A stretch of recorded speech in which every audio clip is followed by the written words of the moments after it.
Bismillahirrahmanirrahim. Assalamualaikum warahmatullahi wabarakatuh. Saya Nur Mahmudah. Di sini saya ingin menjelaskan tentang epistemologi dan beberapa permasalahannya.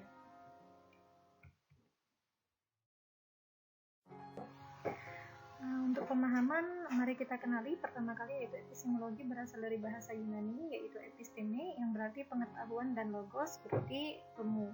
Kata epistem dalam bahasa Yunani berasal dari kata kerja, epistemai, artinya menundukkan, menempatkan, atau meletakkan. Maka secara harfiah, epistem berarti pengetahuan sebagai upaya intelektual untuk menempatkan sesuatu dalam kedudukan setepat-tepatnya.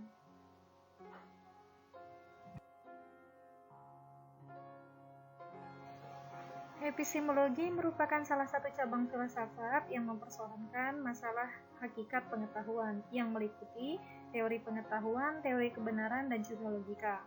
Epistemologi disebut sebagai teori pengetahuan. Epistemologi lebih memfokuskan kepada makna pengetahuan yang berhubungan dengan konsep, sumber, dan kriteria pengetahuan, jenis pengetahuan, dan lain sebagainya. Epistemologi juga disebut logika, yaitu ilmu tentang berpikir. Epistemologi, gerakannya ini di Yunani dahulu dipimpin antara lain oleh kelompok yang disebut atau dikenal dengan kaum sofis. Oleh karena itu, epistemologi juga dikaitkan dengan persoalan yang disebut dengan kritika. Epistemologi itu adalah sumber, sarana, dan tata cara menggunakannya untuk mencapai pengetahuan. Nah, pengetahuan yang diperoleh manusia melalui akal, indera, dan lain-lain mempunyai metode tersendiri dalam teori pengetahuan, yaitu antara lain metode induktif, deduktif, metode positivisme, metode kontemplatif, dan metode dialektis. Nah, kaum sofis itu sendiri, atau nama sofis itu biasanya tidak dipergunakan sebelum abad ke-5. Arti yang tertua adalah seseorang yang bijaksana atau seorang yang punya keahlian dalam bidang tertentu. Nah, kata ini itu dikenal dengan kata lain yaitu cendekiawan. Herodotos memakai nama Sophis untuk Pythagoras. Pengarang Yunani yang bernama Androtion pada abad ke-4 sebelum Masehi mempergunakan istilah ini atau nama ini untuk menunjukkan ketujuh orang yang bijaksana dari abad ke-6 dan Socrates. Nah, Lysias, ahli pidato Yunani yang hidup sekitar permulaan abad ke-4 memakai nama ini untuk Plato. Tetapi pada abad ke-4, nama Philosophos menjadi nama yang biasanya dipakai dalam arti sarjana atau cendekiawan. Sedangkan nama Sophis khusus dipakai untuk guru-guru yang berkeliling dari kota ke kota dan memainkan peranan penting dalam masyarakat Yunani sekitar paruh kedua abad ke-5. Di sini kita juga mempergunakan kata Sophis dalam arti terakhir ini.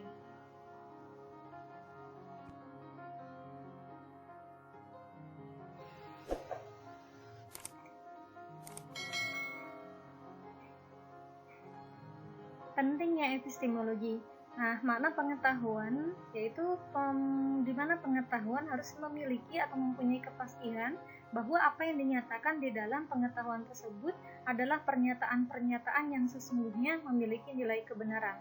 Maka untuk membuktikannya kita membutuhkan ilmu epistemologi.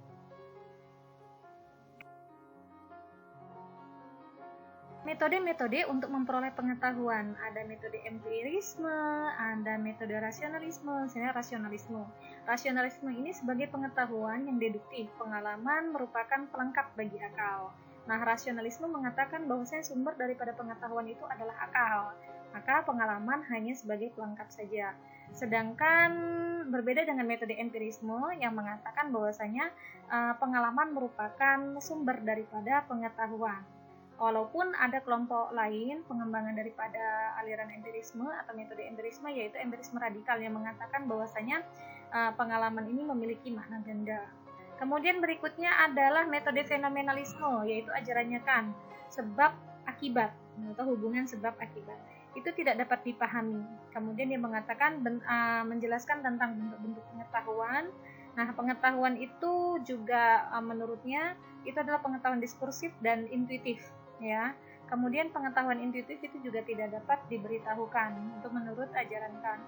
Kemudian metode ilmiah itu biasanya menjelaskan tentang masalah yang dikaitkan atau dihubungkan dengan kejadian-kejadian yang dijelaskan secara sistematis, yang diajukan melalui hipotesa, kemudian dibuktikan sehingga nanti hasilnya bisa dijadikan ramalan-ramalan untuk selanjutnya.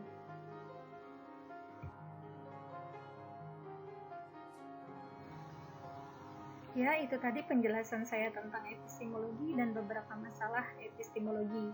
Nah, berikut adalah daftar pustaka yang saya gunakan, yaitu buku karangan Louis Oakeshott dengan judul Pengantar Filsafat.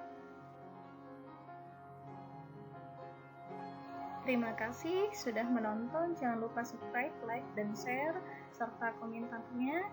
Jika ada pertanyaan, silahkan tuliskan pada kolom komentar. Wassalamualaikum warahmatullahi wabarakatuh.